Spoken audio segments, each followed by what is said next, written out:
everyone, it's Mrs. Griffin with the Unit 8 Lesson 11 video. We're talking equation of a circle. So there's two ways to write the equation of a circle. If you're centered at the origin, it's x squared plus y squared equals r squared. R is the radius.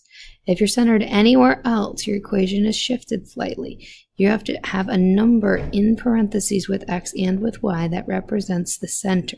And it's being subtracted because what we're trying to do at this equation is we're going to say x, which is normally at 0, is now somewhere else, and we have to shift it back. So when we're doing these signs end up changing. R is still your radius. So in this case, this is what it's going to look like with numbers. This particular equation, because x and y are both squared, is a circle. And the center of that circle will be located at 3, -5. Notice both signs switch, because if it's at 3, -5, in order to move it back to 0, 0, we would have to subtract 3 and add 5.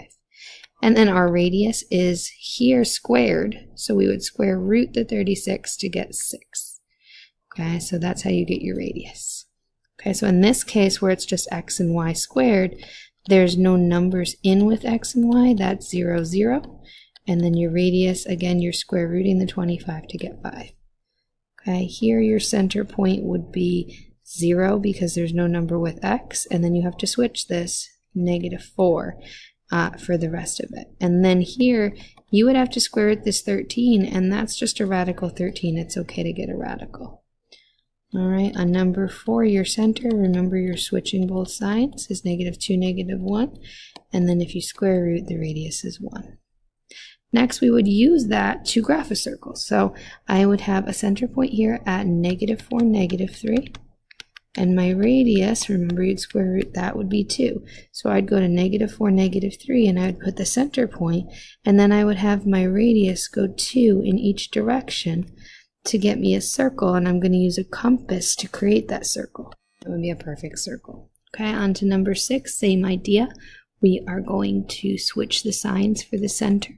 So it'd be -2 and +3. And this time our radius would be 4, so we'd go 4 to the right, 4 up, 4 to the left, and 4 down, and create a circle there with a compass. Have it. All right, number 7, our center would be at 1, 0, and our radius would be 6. So 1, 0 would be here, and we'd go 6 to the right, 6 to the left, 6 up, and 6 down, and create that circle with a compass. And the same thing with number 8, my center, switch the signs, would be at 5, 2, and my radius would be 3. So 5, 2, and then we'd go 3 up, 3 right, 3 down, and 3 left, and create a circle with a compass. You can graph the circles from their equations. All right, now to write the equation of the circle, we do very similar ideas, only a little bit backwards. So here for this particular one that's graphed, the center is at -1, 3, so we are going to switch the signs, and this time we are putting it back into that equation format. So your x value goes with x, your y value goes with y. Remember that's plus between them, and both are squared. And then we have our radius, 1, 2, 3, 4, 5. And you're making sure to do 5 squared so that that becomes 25. And so your final equation for your circle is this. Okay, for number 10, the center is at -1, 2. So we are going to have x minus 1 squared become plus, y minus 2 because it was plus, and then the radius is 1, 2, 3, 4, 5, 6 units, so 6 squared is 36. Well, number 11, same idea. We're going to change our signs for x and for y and square the radius. What is the equation of the circle whose center is 4 units above the origin? 4 units above the origin is the point 0, 4, and the radius is 6. So remember, if it's a 0, you don't have to put the parentheses. It's just that number squared. Change the sign for the second one, and then if the radius is 6, it would equal 6 squared, which is 36. Okay, for number 13, we got to do a little bit more work. So we do know the center. We don't know the radius. We know that the center is at the point 1, 2. And that this circle is passing through the point 1, -3, but we don't currently know the radius. We're trying to figure out how long that distance between them is, and I just gave you a clue. We're going to use the distance formula to figure out the radius.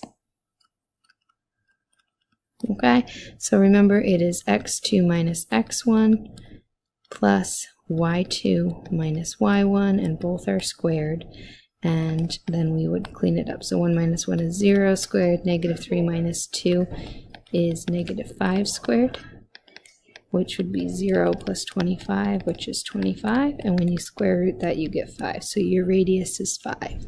And then we can assemble our equation using the center. So don't forget to change both signs. And don't forget to square the radius. All right, on number 14, this time we don't even have the center. We just have 2 endpoints for our diameter.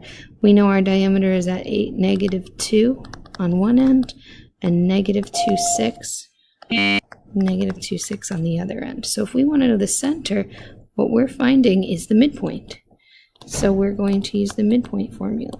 That is averaging your x's and averaging your y's to get the midpoint. So 8 plus negative 2 is 6, divided by 2 is 3, negative 2 plus 6 is 4, divided by 2 is 2. And then the same thing to get the radius, you're going to use your distance formula. So between the center you just found and either one of these endpoints, it doesn't matter. So x2 minus x1 squared and y2 minus y1 squared. 3 minus 8 is negative 5.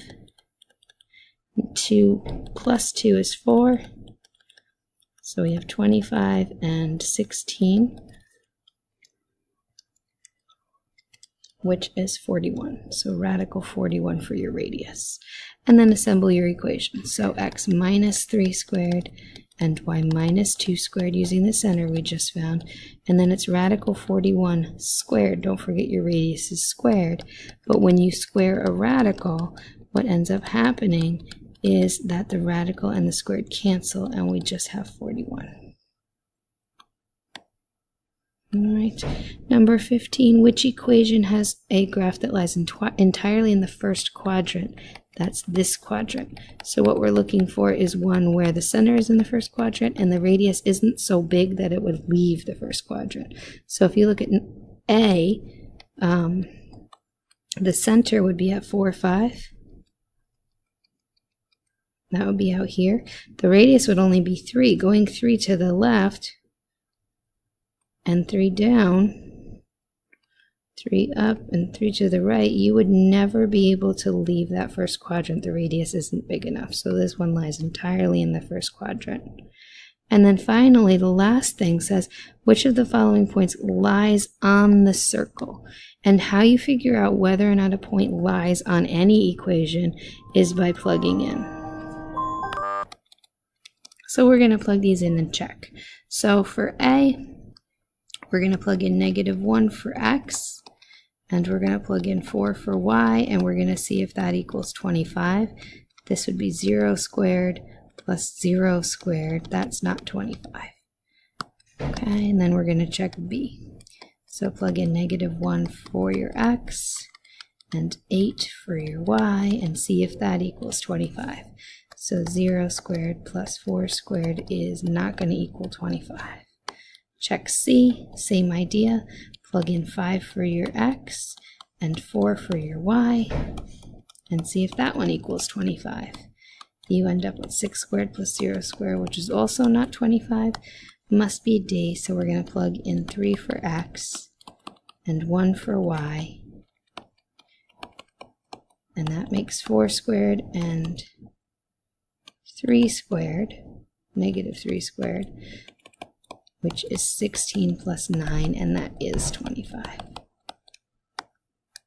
Thanks.